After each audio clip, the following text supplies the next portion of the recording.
প্রতি বছর ওরাই মডেলি করে, আমাদেরকে ফাংশনে ঢুকতেই দেয় না। গেট থেকে বের করে দিতে চাই, অনেক অপমান করে। আর জানেন ম্যাম, ছেলেগুলোকে দুটো দুটো করে টিফিন দেয়, আমাদেরকে একটাও দেয় না। কিছু বলতে গেলেই মারতে যায়।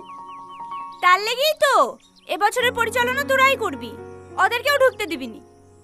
কিন্তু ম্যাম, ও হাতের সাথে আমরা দড়ি টানাতে পারবো নাকি? পারবি না মানে? অবশ্যই পারবি। যুদ্ধে জিততে গেলে শুধু শক্তির না, বুদ্ধিরও প্রয়োজন হয়।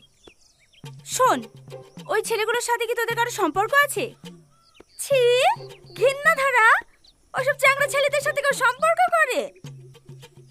ম্যাম, আমার পিছনে কিন্তু একজন ঘুরি, আমি পাত্তা দিইনি। এই তো, এটাই তো আমাদের অস্ত্র। মানে? তাহলে শোন,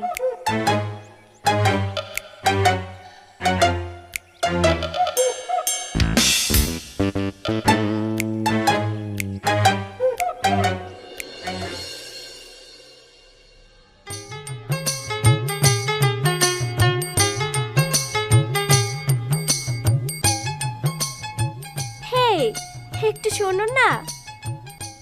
আমাদেরকে বলছো? না, তোমাকে।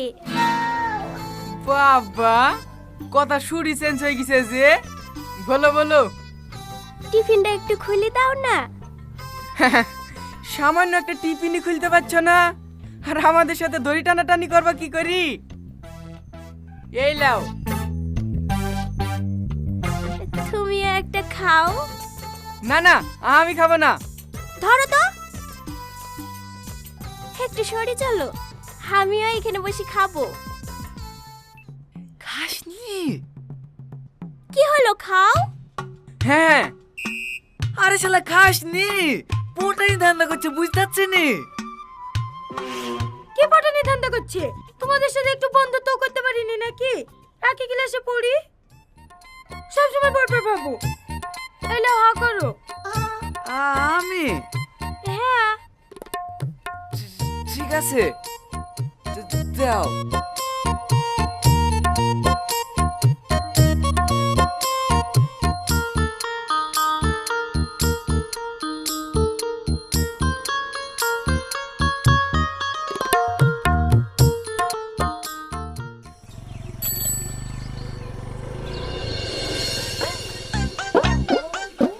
রাকেশ, বলো। আমার পায়ে খুব ব্যথা করছে, হাঁটতে পারছি না। তোমার সাইকেলে করে একটু নিয়ে চলো না।